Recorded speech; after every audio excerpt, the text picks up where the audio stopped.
The Congress MLA from Mauringkneng, David Nongrum, in his statement had termed the autonomous district councils of the state as a liability. Reacting strongly to this statement, the chief executive member of the Khasi Hills Autonomous District Council, T.W. Khaing, explained that according to Part 9 of Article 243 of the Indian Constitution,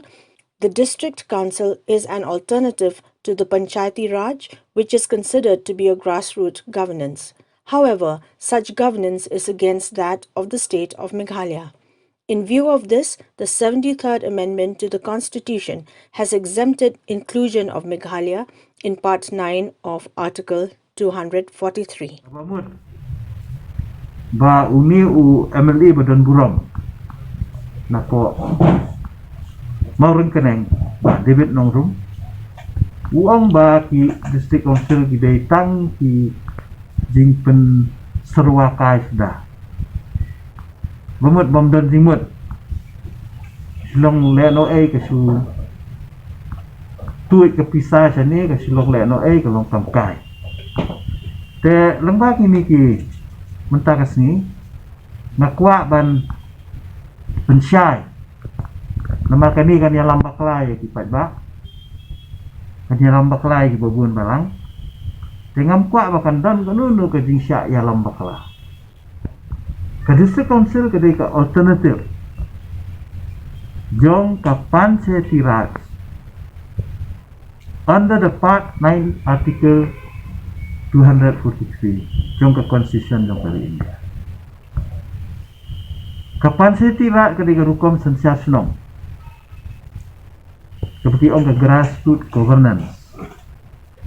kabalong persyak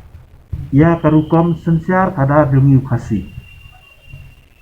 naka takadaw la pelaj ya ka state Meghalaya na kani ka kendon jong ka artikel aspa sokulai kabangi jutip kung ka 73rd amendment na syukran na siteng ngam kwa ban keren na tanrai Amar peruk layatip baling idon ekdis onse baling iyo ekdis onse am kwa bandai se history yo ka khat khandai spa san fuar balai la snai ekdis onse balai la pengat ingi ko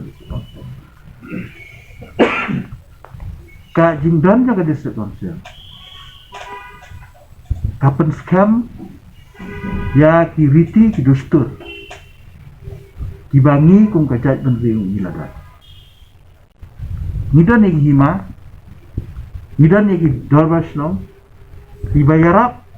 ya kesensyar hadar, kebalong katkum ki custom kijong, katkum ketenrai kijong. Kini baru kini kisah hadu mentah. Kadai nak kadau bah kadang kedisi konsel. Lada amdan kedisi konsel ngaptip, kai kebanja, jagari kijong. T.W. Khaing further stated that it is the Honorable Supreme Court's decision that headmen of villages and localities within the state should be governed by the rules of the District Council as laid down in the 6th schedule of the Indian Constitution.